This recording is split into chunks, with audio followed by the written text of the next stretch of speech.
أعوذ بالله من الشيطان الرجيم بسم الله الرحمن الرحيم الحمد لله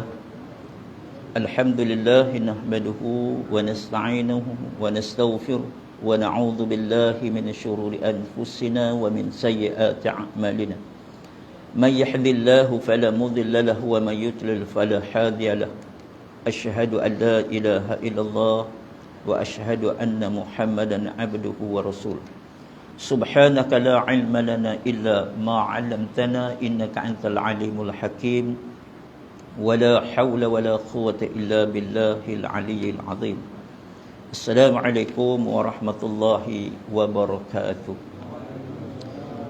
Yang saya muliakan Tuan Zul selaku pengerusi surau serta saf kepimpinan ahli jawatan kuasa. Tidak lupa kepada semua tuan-tuan imam, muazzin dan seterusnya kepada tuan-tuan muslimin, muslimat, hadirin hadirat yang berkesempatan pada pagi ini kita mendengar daripada dekat ataupun bagi mereka yang dapat mendengar daripada jauh. Mudah-mudahan pertemuan kita Allah limpahi kita dengan rahmat kasih sayangnya, dan paling kita mengharapkan Allah limpahi kita dengan keredaan, lebih-lebih lagi dalam bulan Ramadan Al-Mubarak, bulan yang penuh dengan keberkatan ini. Dan biasanya pagi subuh ini hari Sabtu macam ini pun kadang-kadang kita sibuk, tetapi hari Ramadan ni kita dapat lihat bagaimana Allah SWT berikan kelapangan kepada kita. Lapangnya dengan kita boleh melihat kalau orang pergi kerja Kuala Lumpur bulan Ramadan ni, dia pergi pagi pun agak lapang, tak jam. Beza mana pergi orang pun kita tak tahu, tapi masuk kerja sama je. Tetapi kita nak sebutkan pertemuan kita di awal pagi subuh begini adalah suatu pertemuan yang sangat baik bagi orang Islam. Kerana apa? Kalau kita baca dalam hadis Nabi SAW, Rasulullah menyebutkan bahawa siapa yang datang pada datang pada pagi subuh untuk menunaikan solat subuh, lalu dia berwuduk di rumah dia, berjalan kaki datang ke masjid, ke musalla untuk berjamaah, maka setiap langkahnya itu, kata baginda Nabi SAW, Allah menggugurkan dosa-dosa. Allah gugurkan dosanya, dan setiap langkah yang berikutnya itu, kata Allah, kata baginda Nabi, Allah tambahkan pada dirinya akan kebajikan. Jadi nak tunjukkan tuan-tuan kelebihannya kita datang pada subuh, solat subuh. Kalau nak dilihat apakah ganjaran yang Allah berikan bagi mereka yang menunaikan solat subuh ni tuan-tuan, kita lihat bagaimana Nabi sebut imbalan, iaitu satu benda perbandingannya. Nabi sebut tentang solat sunat subuh. Solat sunat subuh ini, kata baginda Nabi, dia lebih baik daripada seisi dunia. Apa yang ada dalam dunia ni yang tuan-tuan bayangkan yang indah, yang hebat-hebat, sebenarnya sembahyang sunat subuh itu ganjarannya lebih hebat daripada seisi dunia yang ada. Itu baru sembahyang sunat. Apatah lagi yang kita baru selesai tadi adalah solat fardu. Maka dalam kita mengejar sunat, jangan lupa kefarduan. Sebab itu kalau kita melihat solat subuh ini, selepas subuh ni dia tak ada dah sembahyang-sembahyang sunat yang lain, kecuali kita boleh buat sembahyang sunat subuh. Lepas sembahyang subuh kita boleh sembahyang sunat. Tapi ini bukan amalan biasa. Amalan bila mana kalau kita menjadikan rutin kita, sepanjang hari kita sebelum kita sembahyang fardu subuh, kita sembahyang subuh. Tapi hari itu tiba-tiba kita bangun terlewat, tengok-tengok orang dah bunyi bacaan dah dekat masjid, dekat surau, kita pun datang, takkan nak sembahyang sunat, sembahyang teruslah bersama dengan jamaah, masuk sebagai jamaah. Maka lepas daripada subuh dia boleh buat sembahyang sunat subuh. Itu satu kelebihan, tapi jangan jadikan rutin macam tu pula. Mentang-mentang hari itu boleh, besok dia pun datang lewat juga, tak apa, sembahyang sunat subuh lepas subuh, tak boleh, hari itu sahaja. Jadi nak tunjukkan betapa pentingnya solat subuh ni, dan juga sembahyang sunat subuh yang ada, yang Allah kurniakan kepada kita. Lebih-lebih lagi kita berada di dalam bulan Ramadan Al-Mubarak, bulan yang mana disebut di dalam Al-Quran Kalau kita cari bulan-bulan yang lain, bulan yang paling kita seronok bulan raya, Syawal. Tapi Syawal tak sebut dalam Quran.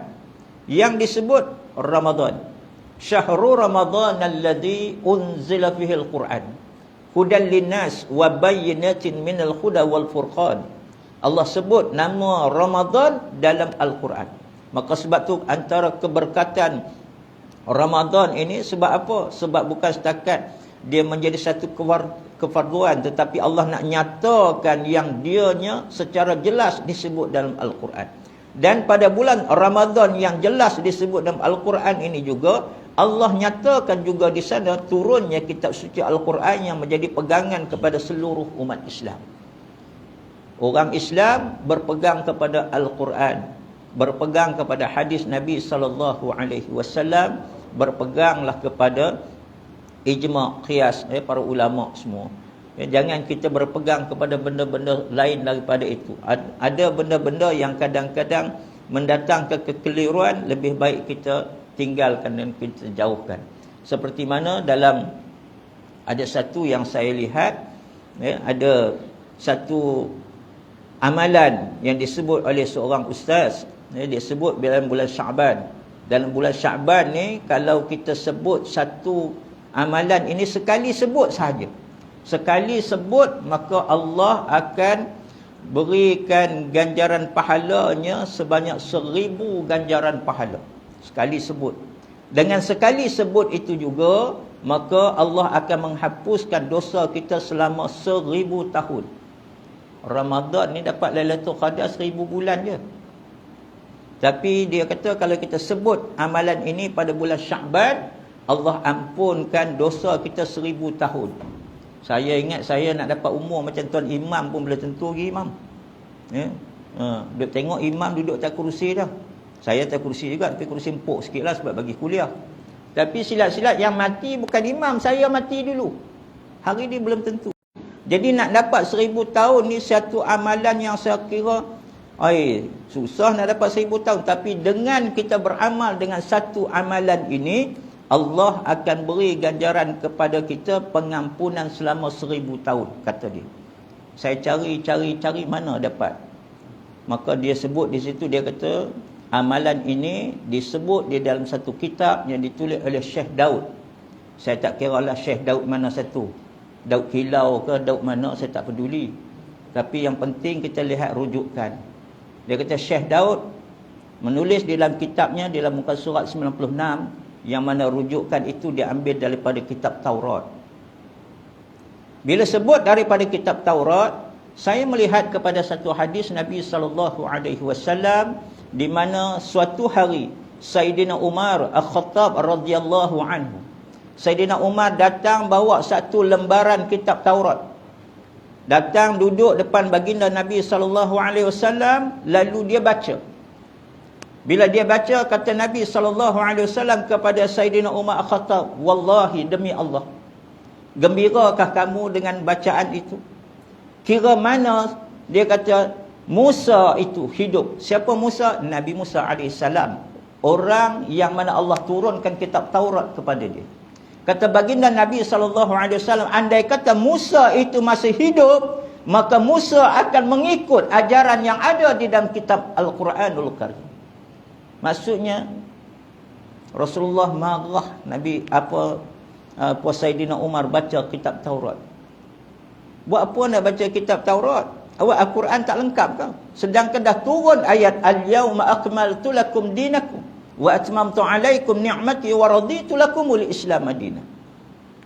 Bila mana dibaca oleh Sayyidina Umar, lalu Sayyidina Umar dimurkai, dimarahi oleh Nabi SAW. Kalau kita banding Sayyidina Umar dengan Syekh Daud, saya tak tahulah Syekh Daud mana. Banding Syekh Daud dengan Sayyidina Umar, agak-agak siapa lebih faham tentang kitab Taurat? Sudah pasti Sayyidina Umar lebih faham. Tetapi ini pun baginda Nabi larang, apatah lagi orang yang jauh hidupnya berbanding dengan para sahabat. Tiba-tiba amalan kita disuruh merujuk kepada apa yang disebut dalam kitab Taurat. Saya tak peduli dia ustaz, saya peduli apa serbannya sebakul sekalipun. Yang penting rujukannya hendaklah sahih, datang daripada Al-Quran dan hadis, dan apa yang disebut oleh para ulama. Kalau ulama itu mengambil sesuatu, biarpun dia ulama, tapi rujukannya ambil daripada lain daripada Al-Quran dan hadis, kita menafikan. Kerana apa? Pada kita cukuplah Al-Quran, kerana Allah menyatakan di sana, al-yawma akmaltu lakum dinakum wa atmamtu alaikum ni'mati wa raditu lakumul Islam madinah. Pada hari ini kata Allah, aku sempurna agama kamu bagi kamu. Dah sempurna dah Al-Quran. Sebab itu bila turunnya ayat ini, Saidina Abu Bakar As-Siddiq radhiyallahu anhu menangis. Ditanya kepada Saidina Abu Bakar, wahai Abu Bakar, kenapa kamu menangis? Dia kata, bila mana turunnya wahyu Al-Quran ini, al-yawma akmaltu lakum dinakum ini, turun ayat ini, aku gembira, sebab itu aku menangis. Aku gembira kerana apa? Kerana Islam yang kita anuti ini, Islam yang dibawa oleh baginda Nabi SAW, satu agama yang telah pun lengkap. Allah dah buat pengakuan, Allah telah berikan di sini cop, walaupun tak ada cop sirim seperti mana yang diminta, kita pakai emas cop sirim. Saya buat emas cop sirim lah pula. Ya. Saya kalau menteri itu cakap depan saya nak tanya, bini kau ada cop sirim? Janganlah semua nak, memanglah penting cop sirim ni bagi benda-benda yang datang betul-betul. Macam helmet tu, yalah, kau pakai helmet cap buah temikai jatuh pecah, itu memanglah perlu cop sirim. Sampai benda ni pun nak cop sirim, janganlah cari bisnes. Ya, kami orang kampung kan ada duit, lainlah Tuan Zul, Tuan Imam, ya. Jutawan, amin. Nak tunjukkan bahawa tuan-tuan, bila mana turun ayat ini, Saidina Abu Bakar menangis. Sebab apa? Gembira Islam yang dibawa oleh baginda Nabi, satu agama yang telah pelengkap. Tetapi dia kata, aku juga menangis kerana bila mana Islam ini telah lengkap, bermaksud baginda Nabi SAW sudah tidak lama riwayat hidupnya. Allah akan ambil dia bila Islam itu sudah lengkap. Tengok, sahabat dia memahami sampai tahap itu. Orang lain tak pernah faham, tapi sahabat dia faham. Maka sebab itu kita katakan amalan biarlah bersandarkan kepada Al-Quran dan hadis. Namun demikian, dalam Ramadan yang kita duduk ini, kita berpuasa, sandarannya apa? Datang daripada Al-Quran. Bila mana Allah Subhanahu wa taala sebut dalam Al-Quran, ya ayyuhalladzina amanu kutiba alaikumus shiyam kama kutiba alal ladzina min qablikum la'allakum tattaqun. Al-Quran diturun pada bulan Ramadan. Dalam Al-Quran yang Allah turunkan itu, Allah nyata juga secara khusus bahawa wajibnya berpuasa Ramadan. Jadi kita berpuasa ni tuan-tuan menjadi satu amalan yang dianya perlu dilaksanakan sebagai satu ibadah, bukan satu adat. Adat kita bila berpuasa, maka hari puasa itu kita akan kosongkan perut. Itu sahaja. Tidak memadai, kerana puasa itu bukan sekadar kosongkan perut, tetapi perlu dipenuhkan jiwa. Jiwa ini perlu dipenuhkan dengan apa? Bukan makanan. Makanan itu adalah makanan fizikal. Yang kita makan cendol, kopi, makan wajib. Dah ada dah, baru puasa 7 hari dah keluar dah kuih wajib. Ingat nak raya dah. Ya, tak apalah, makanlah. Itu makanan fizikal. Tetapi rohani kita, jiwa kita perlu diberi makan. Maka sebab itu bila Ramadan, kita kena kosongkan perut, tetapi penuhkan jiwa. Penuhkan jiwa kita dengan apa? Dengan amal ibadah. Penuhkan jiwa kita dengan sifat-sifat mahmudah yang diajarkan oleh baginda Nabi SAW. Apa dia amalan-amalan? Banyak boleh kita buat pada bulan Ramadan ini. Antaranya bulan Ramadan, satu amalan yang paling tidak jangan kita abaikan, iaitulah amalan membaca Al-Quran. Sebab Nabi sebut, kata baginda Nabi SAW, Iqra'ul Quran. Nabi kata bacalah Al-Quran. Kenapa Nabi suruh baca Al-Quran? Sebab Al-Quran ini kata Nabi, siapa yang membacanya pada yaumul qiyamah, pada hari kiamat besok, dia akan datang syafa'atus sahabah. Dia akan datang memberikan syafaat kepada sahabat. Sahabat dia siapa? Orang yang baca Quran. Bangun pagi belum apa-apa, belum baca lagi taminesan apa nanyang siampau. surat khabar berita harian utusan Malaysia, surat khabar harakah, surat khabar segala-galalah.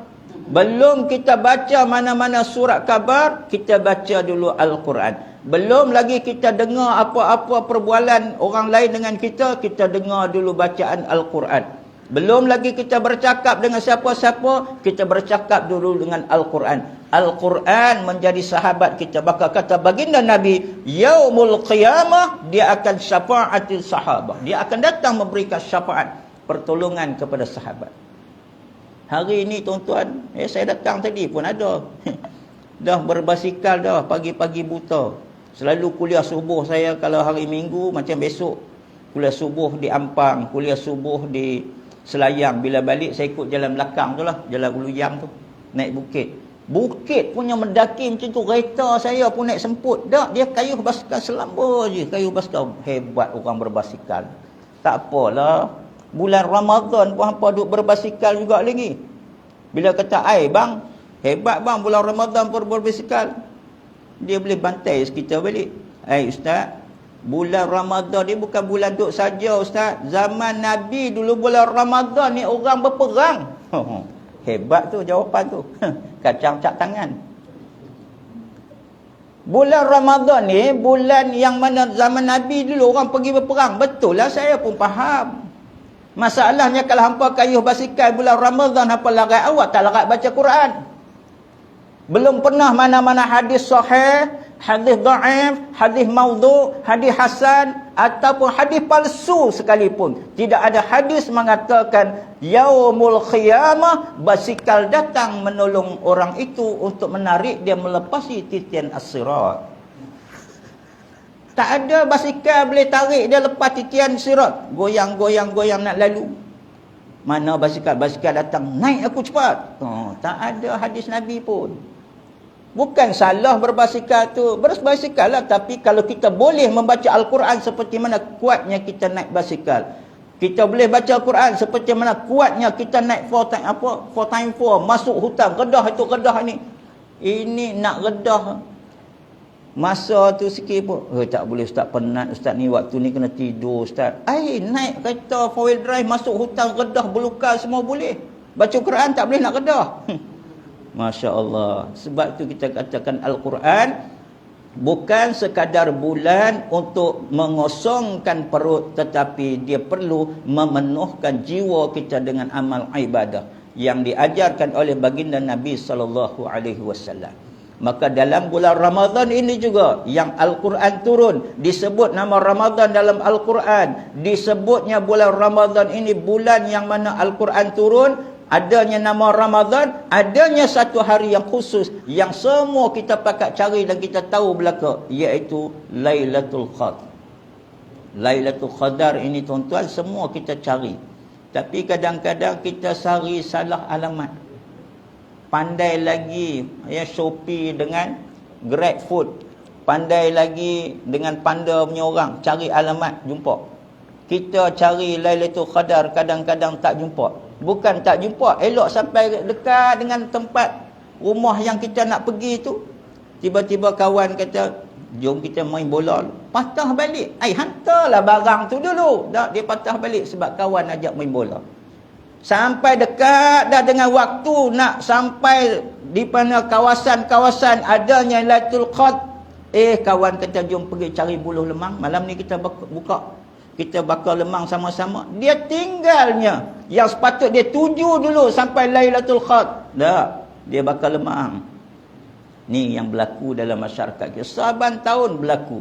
Jadi harap-harap tahun ni tuan-tuan kita dapat lakukan yang terbaik di dalam kehidupan kita dalam mencari redha Allah Subhanahu wa taala. Sebab Ramadan bulan yang sepatutnya kita manfaatkan, jadikan satu bulan untuk kita buat penyucian jiwa kita supaya kita kembali kepada fitrah. Lahir dulu semua dalam keadaan fitrah bersih. Saya menyebutkan bahawa tak kiralah kita ni anak siapa, ibu kita siapa, kalaupun ditakdirkan Allah kita lahir daripada rahim seorang wanita yang mana wanita ini ibu kita, tetapi pada masyarakat dia adalah seorang pelacur masyarakat. lahir daripada rahim seorang ibu yang pelacur masyarakat ini, kita tetap bersih, kita tetap lahir sebagai seorang yang lahir dalam keadaan fitrah, yang berdosa ibu kita, kita tidak menanggung dosa ibu ayah. Perbuatan mereka tanggung, kita lahir dalam keadaan fitrah. Tetapi setelah mana kita lahir dalam keadaan fitrah, bagaimana kita nak menyucikan jiwa kita yang fitrah tadi sepanjang kehidupan kita sehingga kita kembali bertemu dengan Allah dalam keadaan fitrah juga, itu yang menjadi tanggungjawab kepada kita. Sebab itu Nabi sebut, kullukum ra'in wa kullukum mas'ul ar-ra'iyati. Setiap kamu adalah pemimpin. Kamu akan ditanya bagaimana kamu memimpin, bagaimana kamu bawa dalam perjalanan hidup kamu itu. Maka sebab itu tuan-tuan, dalam Ramadan ini kena faham dia adalah bulan keampunan. Kan selalu nasyid-nasyid dah sebut, janganlah mentang-mentang baru abang Yasin, Yasin kena tangkap kes daun ganja terus tak nak dengar nasyid dah. Tak nak lah ustaz dengar nasyid, Yasin pun kena tangkap kes ganja. Oh, tak nak dengar nasyid, nak dengar lagu apa? Dangdut lah ustaz. Goyang ino lagi seronok, alang-alang biar goyang. Janganlah kerana anak seorang tu dia pun belum tentu bersalah lagi. Ya. Sebab tu kita kena faham di situ bahawasanya bulan Ramadan yang disebut dalam nasyid-nasyid, bulan Ramadan bulan keampunan, bulan Ramadan bulan perjuangan, berjuang menentang hawa nafsu. Bulan keampunan, mengharap maghfirah daripada Allah. Sebab tu dulu kita selalu dengar orang kata hadis Nabi, awwaluhu rahmah wa awsatuhu maghfirah wa akhiruhu idkhun minan nar. Ya, walaupun dia bukanlah sahih, dia satu yang sangat dhaif. Tapi kalau kita lihat, memang benar pun bulan Ramadan. Kenapa dikatakan hadis ni tak sahih? Sebab awwaluhu rahmah wa awsatuhu maghfirah wa akhiruhu idkhun minan nar. Awal Ramadan iaitu awwaluhu rahmah, penuh dengan rahmat.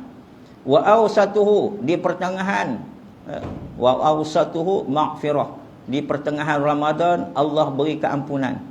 Wa akhiruhu idkhul minan nar, penghujung Ramadan Allah hapuskan daripada api neraka. Jadi kita fikir tak apa, rahmat Allah aku tak dapat pun tak kisah. Allah tak nak ampun, tak nak ampun sudah, yang penting aku nak dia bebaskan aku daripada api neraka. Jadi malam 10 pertama, 10 kedua dia tak pergi masjid surau, dia pergi malam 10 terakhir. Nak cari bebas daripada api neraka aje. Tak ada. Bulan Ramadan ni tuan-tuan, daripada awal Ramadan sehingga penghujung Ramadan, maghfirah, keampunan. Mintalah ampun kepada Allah Subhanahu Wa Taala. Tapi dalam masa kita minta ampun, jangan lupa masukkan nama kedua ibu ayah kita. Jangan lupa dalam kita minta ampun itu, mintakan juga ampun untuk seluruh kaum muslimin dan muslimat.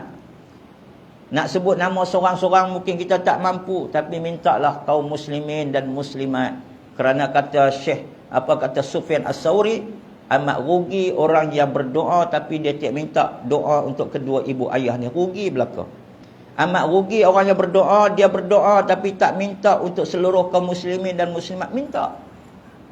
Nak sebut nama kita pun tak ingat, tapi kita sebut kaum muslimin muslimat. Saya jadi amalan saya memang nak sebut nama, kadang-kadang imam pun saya tak tahu nama, lupa. Tapi bila doa tuan-tuan, ada 3-4 orang yang kita boleh bayangkan wajah dia. Ya. Sahabat saya pakai serban merah.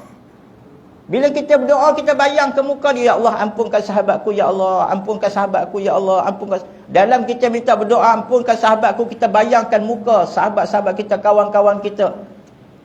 Allah Maha mengetahui, Allah ampunkan dosa mereka. Bila kita minta doa, ya Allah ampunkan dosa sahabat-sahabatku, ya Allah, dalam masa kita minta ampun tu, ada satu malaikat akan menyatakan kepada Allah, wahai Allah, perkenankan doa si pualan ini. Dan wahai Allah, kau kembalikan doa itu juga untuk dia. Kita minta doa kepada orang, malaikat kata, ampunkan juga dosa dia, wahai Allah. Sebab tu tak rugi pun kita minta doa kepada Allah untuk orang lain. Maka keampunan sepanjang bulan Ramadan. Dalam bulan Ramadan ini juga Allah berikan kepada kita apa dia? Allah berikan rahmat daripada mula sampai akhir, rahmat Allah tak tinggal. Allah beri. Ya, selalu dah kita dengar penceramah sebut apa? Penceramah kata rahmatnya salah satu tengok Ramadan. Orang boleh tahu buka puasa pukul berapa. Saya hari saja je gurau dengan anak saya. Hari ni buka puasa pukul apa? Dia pun sebut. Saya kata tu waktu buka puasa ke? Waktu apa tu? Waktu buka puasa ya. Ya ke waktu buka puasa? Ya, waktu buka puasa ya. Engkau ni biar betul. Waktu buka puasa ke? Ya. Saya kata tu waktu maghrib. Nak bagi dia faham, itu waktu maghrib. Maksudnya, kalau kau boleh faham waktu berbuka puasa, engkau juga faham itu waktu maghrib. Waktu maghrib, waktu bermulanya kau kena mula takbir solat 3 rakaat. Nak bagi faham macam tu. Kalau tidak dia duk seronok dia je. Tak. Masyarakat ni kita kena bagi faham macam tu. Macam kita sebut tadi, amboi bang, kayuh basikal kuat bang ya. Alhamdulillah bang. Saya pun teringin macam abang. Tapi bang, kalau kayuh basikal ni boleh bang, bulan Ramadan, I baca Quran tak payah tenaga banyak bang. Baca Quran je. Dia diam. Diam balik. Nak bagi dia faham. Sama dengan bulan Ramadan ni, kita pakat datang ke mana? Datang ke Masjid Surau. Datang Masjid Surau untuk sembahyang sunat tarawih. Jadi bila kita sembahyang sunat tarawih, memang dianjurkan bawalah anak isteri, cucu cicit kita sembahyang tarawih. Sebab solat tarawih ini tidak ada pada bulan Syawal, tidak ada pada bulan Zulhijjah, mana-mana bulan. Just for Ramadan only. Tu dia. Bulan Ramadan saja ada ada solat sunat tarawih. Jadi kita kena ajak mari. Dan pentingnya solat sunat tarawih ini tuan-tuan, kalau kita melihat bagaimana solat sunat tahajud, kita tidur dulu, bangun baru sembahyang sunat tahajud. Nak sembahyang hajat, waktu yang paling baik waktu mana? Waktu pukul 2/3 malam, pukul 3 pagi, 4 pagi. Tidur dulu, bangun sembahyang hajat waktu tu. Sunat taubat, waktu orang tengah tidur kita bangun sembahyang sunat taubat, bertaubat kepada Allah, menangis di hadapan Allah. Orang lain tak tahu sebab pakat tidur. Kita mengaku di hadapan Allah, ya Allah, aku ni jahat. Orang tengok aku baik, ya Allah. Serban atas kepala padahal aku jahat, ya Allah. Menangis kita di hadapan Allah. Waktu tu berani sebab apa? Orang pakai tidur. Tapi kenapa solat sunat tarawih Nabi anjurkan kepada kita lepas sahaja sembahyang fardu isyak dah mula sembahyang tarawih, supaya masyarakat tidak tinggalkan solat tarawih. Jangan biarkan masyarakat ketinggalan, walaupun seorang kalau boleh, jangan abaikan kepentingan solat tarawih. Nak tunjukkan pentingnya itu. Kenapa penting sangat solat tarawih? Lihat kepada hadis Nabi SAW. Tuan-tuan sini 8 ke 20? 20? Champion tuan-tuan. Masjid saya buat 20. Saya buat 8 je. Sebab saya mengimamkan tahun ni satu rumah minta, Ustaz tolonglah Ustaz, isteri saya, macam saya pernah sebut pada tuan-tuan, isteri saya ni Ustaz, dia tak boleh pergi ke Masjid Surau dah, kaki kena potong. Kami tinggal berdua je Ustaz, suami isteri. Anak dah lari tinggal. Sapunya habis duit orang tua ni, menangis hari-hari. Ya, duit habis. Pergi cek dekat bank. Bank kata mana ada duit dah pakcik. Pakcik punya akaun tinggal 1,000. 1,000 daripada puluhan ribu. Satu bank puluhan ribu. 3 bank. Habis. Akhirnya anak tinggal. Jadi tahun ni dia kata, tolong Ustaz, kalau saya pergi ke surau masjid, isteri tak dapat semayang. Dan dia pun tak ada orang jaga. Boleh tak Ustaz? Saya kata tak apalah. Tahun ni saya tolak. Semua kuliah-kuliah, tazkirah malam, semua saya tolak. Tak apa, kita semayang sama-sama. Saya pun bawa isteri, jom kita pergi jamaah rumah Pak Haji ni lah. Kesian kat dia. Jadi kita buat 8 je lah nak buat. Ni tak boleh. Cuma nak sebutkan, bukan selepas ni suruh tuan-tuan buat 8 pula. Lagi bagi tahu ni 8, besok malam. Tuan Zul, 8 jugalah. Tak kisahlah buat 8 ke 20. Nabi memanglah dia buat. Rasulullah buat 8. Lepas tu dia balik. Dia balik sambung kat rumah. Kita balik tengok wrestling. Tak jadi. Kadang-kadang, balik dah. Jangan ingat saya tak semayang, saya nak balik. Sambungkan rumah. Rupa dia sambung kat restoran At-Taqwa. Taqwa dia panjang sungguh sampai pukul 2 pagi. Tapi Taqwa dengan cawan kopi, tak acik lah macam tu. Ya. Hadis Nabi SAW menyebutkan, siap nak tunjukkan kepentingan solat tarawih tu. Apa kata Nabi? Satu hadis yang diriwayatkan daripada Abu Umamah Al-Bahili. Kata baginda Nabi SAW, barang siapa yang salat sunat tarawih ni, salat bersama dengan imam sehingga imam selesai. Selesai itu maksudnya apa? Selesai witir. Kalau 20 daripada mula sampailah selesai witir imam 23. Ini dah Pak Imam habisnya 8, Pak Imam bangun, ya. Bangun Allah, dia pun bangun. Ingat nak ikut Pak Imam, bangun cari selipar balik rumah. Dia buat 8 je. Yang buat 8 pun ada juga. Elok Pak Imam bangun, ya. Autiru wa majidu wa azimu syahrat. Bangun Pak Imam, lepas tu nak buat apa? Nak semayang witir. Dia pun bangun juga, bangun cari kasut balik. 3 rakaat witir punya. Tak tunggu. Saya tak mau tutup lagi ustaz. Apa Imam buat 8? Saya nak sembahyang sunat lagi. Buat apa nak tutup dengan witir? Oh konon. Balik-balik jumpa kawan, berwitiran lah dia dekat kedai restoran. Akhirnya pukul 2 pagi penat, tak sembahyang sunat. Witir hancur, sunat-sunat yang lain tak dibuat, habis. Sebab itu kata baginda Nabi SAW, barang siapa menunaikan solat tarawih ini, sembahyang sunat ni, bersama dengan imam, bermula daripada imam takbir sehinggalah imam selesai dan imam bangun. Bangun itu maksudnya bangun meninggalkan nak balik. Maka Allah akan berikan catatan untuk diri dia itu ganjaran pahala seperti mana dia menghidupkan sepanjang malam dengan beribadah. Malam tu niat nak baca Quran, penat sangat, tertidur. Bukan setakat tak sempat bangun baca Quran, bersahur pun terlepas, tapi dapat pahala baca Quran. Nak bangun salat tahajud, tak sempat sebab sahur pun tak sempat, dapat pahala bertahajud walaupun tidak bertahajud, dengan syarat ikut sehingga selesai imam. Yang ini ramai orang dia abaikan. Pak Imam bangun semayang, dia bangun juga, bangun balik. Maka sebab tu kita katakan, tak kisahlah 8 ke 20 ke, yang penting ikut bersama dengan imam. Nak ikutkan penat, bukan tuan-tuan je, Pak Imam lagi penat. Lepas waladhdallin, amin, ramai-ramai kita baca Fatihah, Pak Imam baca ayat. Penat Pak Imam, ya. Tapi dia tunggu juga tanggungjawab. Itu tanggungjawab dia sebagai imam, tanggungjawab kita sebagai makmum beribadah. Itu sebabnya dalam konteks ni masing-masing lah, ya, kita buat, yang penting kita buat kebaikan. Malam tadi jabatan apa, sahabat kita daripada KL telefon saya, dia kata Jawi keluar arahan pula ustaz kat masjid kami ni, suruh buat 20. Kami masjid kami buat 8, Jawi suruh buat 20. Saya kata pandai-pandai tuan-tuan lah macam mana. Saya kalau dulu saya kata, saya kalau arahan saya tak buat, tapi kalau kami nak buat, kami buat sendiri 20. Kami tak tunggu arahan. Sebab kita buat bukan kerana makhluk, kita buat kerana Allah, Rasul. Jadi kalau kita buat 8, nak suruh juga, kamu mesti buat 20. Jabatan Agama Islam JAIS contohnya keluarkan arahan, kena buat 20. Siapa tak buat 20 ambil tindakan. Saya kata boleh, tak ada masalah, dengan syarat Tuan Qadhi atau Timbalan Qadhi datang setiap malam mengimamkan solat kami. Kami akan jadi makmum sepanjangnya. Ada beran. Orang bahasa sekarang kita ada beran. Silat-silat Tuan Qadhi pun tak datang.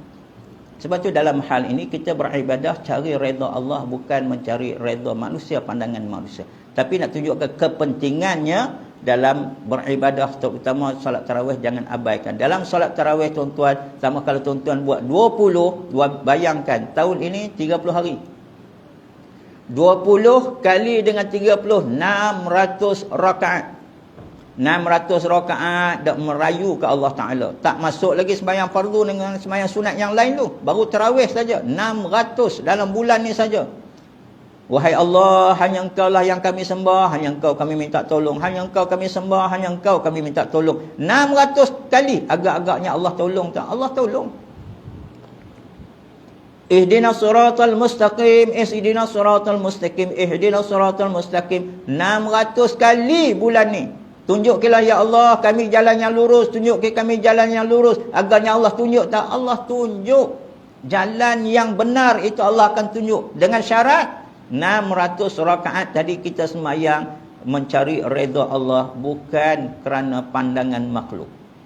Sebab tu kadang-kadang orang selalu salahkan ibadah, bukan salah ibadah, salah diri kita. Dalam Al-Quran Allah dah nyatakan di sana, inna salata tanha 'anil fahsya'i wal munkar.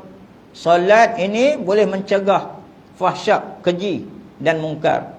Memang Allah dah jamin siapa yang solat boleh mencegah benda-benda yang keji, benda-benda yang buruk dan munkar ini akan tercegah daripada diri kita. Dia kata, suami saya semayang ustaz, tarawih tiap-tiap malam sembahyang, tapi besok beli juga KTM kuda tutup magnum. Cegah apa? Dia pula cakap, dengan berkat aku pergi sembahyang tarawih, mudah-mudahan nombor kita beli hari ni naik. Isteri pula kata, bang cuba tengok bang, lari ke tak? Aduh, satu mata je bang. Tak apa bang, besok tambah lagi bang. Bukan salah solat, tapi salah diri kita, kerana dalam solat yang kita buat tidak ada kualiti. Maka sebab tu kita buat cari redha Allah, bukan cari pandangan makhluk. Beribadahlah untuk mendapat redha Allah. Nabi SAW dah mengingatkan kita berkali-kali, dan hadis ini pun kita dengar, kita baca berkali-kali bila datang Ramadan. Man shama ramadana imanan wa ihtisaban ghufira lahu ma taqaddama min dhanbi. Nabi dah sebut dah, siapa juga, man, tak kira siapa juga. Barang siapa yang berpuasa Ramadan, man shama Ramadan imanan wa ihtisaban, berpuasa kerana iman pada diri kita, aku orang Islam, wajib berpuasa. Tak larat, puasa juga. Tak larat juga, cuba juga. Tak larat, baru kita buka. Kerana Islam memberi kelonggaran kepada orang yang uzur, memberi kelonggaran kepada orang yang tua, boleh. Tapi dengan syarat, kita cuba dulu. Boleh tak boleh? Jadi bila mana dia berpuasa kerana imanan, wahtisaban, dan juga dengan pengharapan. Harap ini kita harap apa? Bukan harap duit raya. Anak kita boleh ha? Ya? Anak saya dah jadwal tu dah cakap dah. Ya, ni dah hari ke-6 ya. Saya janji RM5. 6 kali 5, 30. Dah RM30 tu duit raya kita. Dia dah kira siap dah. Tak apalah, tu standard anak-anak kita. Ni standard kita ni, pengharapan kita, pengharapan kepada Allah. Semoga Allah ampun dosa-dosa kita yang lalu dan yang akan datang. Pengharapan kita semoga dengan ibadah ini menjadikan satu ibadah yang melayakkan kita masuk ke dalam pintu syurga Allah yang namanya pintu Ar-Rayyan. Pintu khas untuk orang yang berpuasa.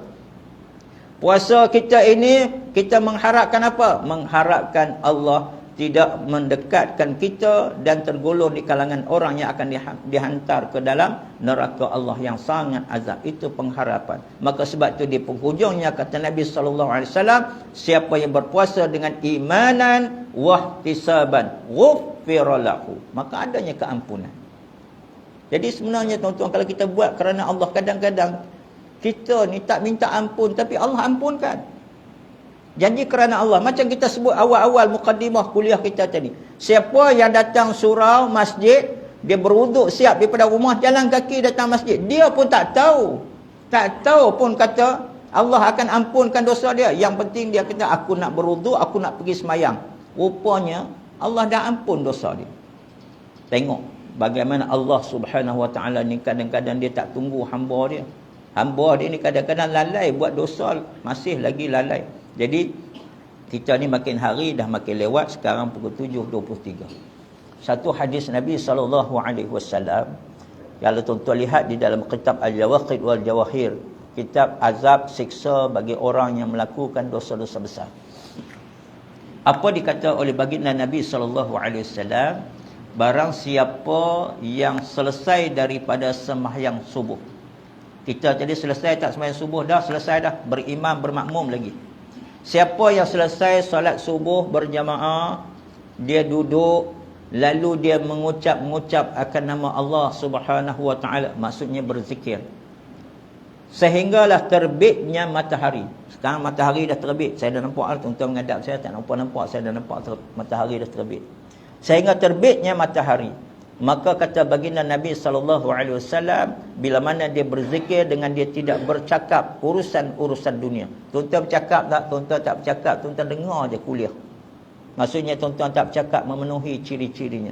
Kata baginda Nabi SAW, Allah akan berikan ganjaran pahalanya seluruh kebaikan isi dunia yang ada. Maksudnya dapat pahala buta je. Sebab tu kita ni tuan-tuan duduk dalam majlis ilmu ni dapat pahala. Ni majlis ilmu, dapat lagi pahala orang yang duduk dalam majlis ilmu. Bila duduk dalam majlis ilmu, ada satu malaikat lagi yang sentiasa mendoakan bagi mereka yang berada di dalam majlis ilmu. Tengok kelebihannya. Tapi pada hari-hari biasa, walaupun dia bukan hari pada bulan Ramadan, apatah lagi kalau dalam bulan Ramadan macam bulan ini. Bila mana selepas daripada solat subuh, dia duduk, dia mengingati akan Allah Subhanahu Wa Taala. Kalau dia boleh sebut macam kita sebut, jadi sebut je lah. Subhanallah, subhanallah, alhamdulillah, alhamdulillah, Allahu Akbar. Boleh sebut-sebut. Tak boleh sebut yang tu, mungkin dia sebut yang lain. La hawla wa la quwata illa billahil aliyil azim.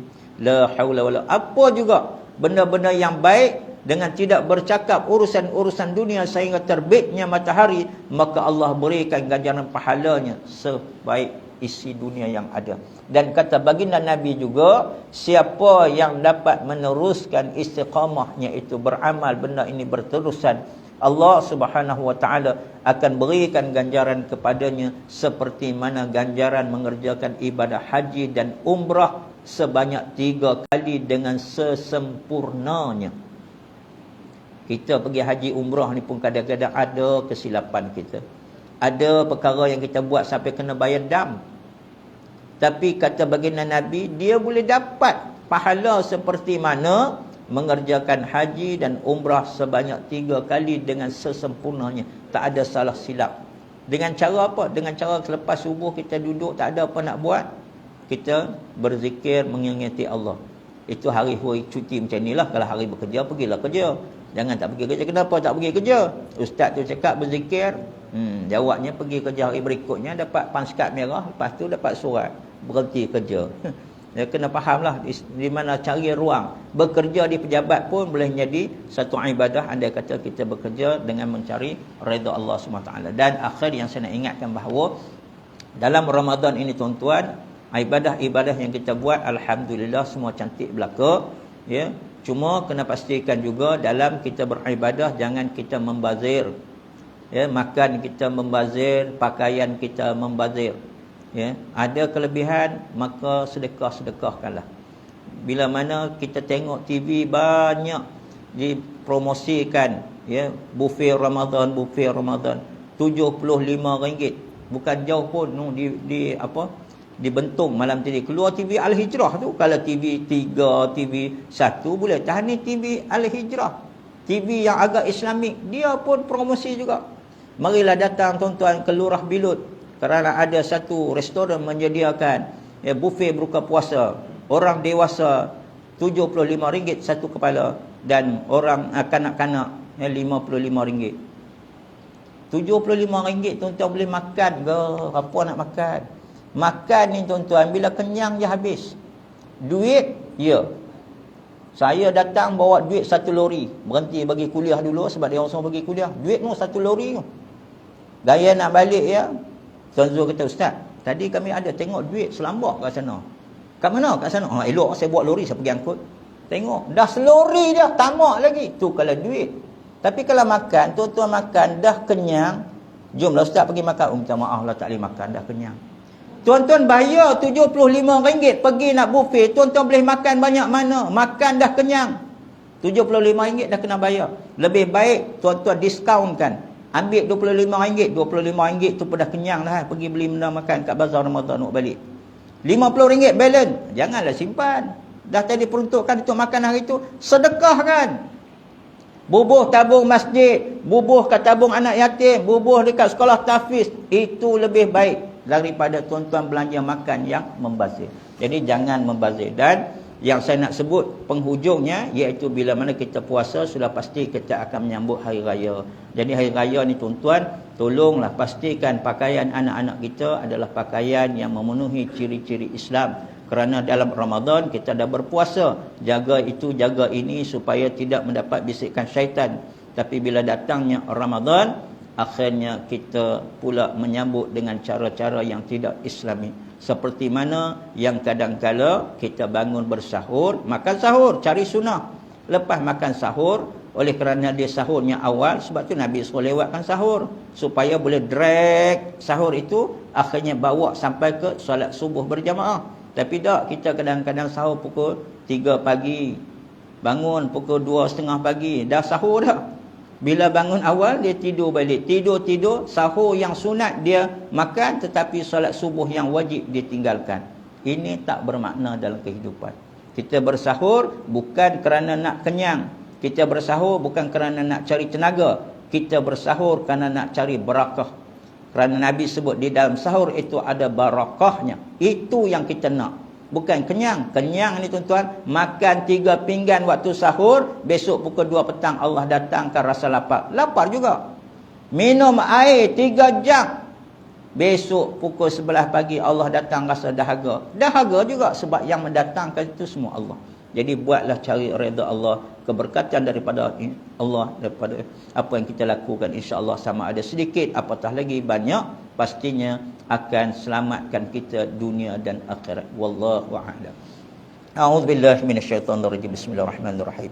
Alhamdulillahirabbil alamin, wassalatu wassalamu ala Rasulillah wa ala alihi wasahbihi ajmain. Allahumma barik Allahumma lana fi syahri Ramadan, barik Allahumma lana fi syahri Ramadan, barik Allahumma lana fi syahri Ramadan. Ya Allah, ya Rahman, ya Rahim, kami menadah tangan kepadamu ya Allah, mengharapkan redha daripadamu ya Allah. Berkatilah kami yang berada di bulan Ramadan ini ya Allah. Ya Allah, ya Rahman, ya Rahim, sesungguhnya pada hari ini, pada malam ini dan malam-malam yang berikutnya di dalam Ramadan al-Mubarak, Engkau telah membebaskan penghuni api neraka-Mu ya Allah. Oleh itu kami merayu kepadamu, jadikanlah diri kami, ahli keluarga kami ya Allah, seluruh jamaah dan ahli keluarga masing-masing, seluruh umat Islam yang berada di sekitar ini dan seluruh umat Islam di dunia ya Allah, jadikan mereka semua di kalangan hamba-Mu ya Allah, yang dibebaskan daripada api neraka-Mu. Ya Allah, sesungguhnya kami yakin benar yang disebut oleh baginda Nabi SAW, barang siapa yang dapat mengakhir hayatnya dengan kalimah la ilaha illallah, dakhalal jannah, dikurniakan syurga. Maka juga kami pohon kepadamu ya Allah, pada hari yang penuh dengan keberkatan, bulan yang dirahmati olehmu ya Allah, jadikanlah diri kami, kedua ibu bapa kami, ahli keluarga kami, seluruh jamaah yang hadir, seluruh umat Islam yang ada ya Allah, di kalangan hamba-Mu yang dikurniakan kelancaran lidah dan bibir, agar kami dapat melafazkan kalimah syahadah ketika mana hembusan nafas kami yang terakhir, lalu Kau redha dan kurniakan kepada kami nikmat syurga-Mu ya Allah. Rabbana atina fid dunya hasanah wa fil akhirati hasanah wa qina adzabannar, walhamdulillahi rabbil alamin. Allah.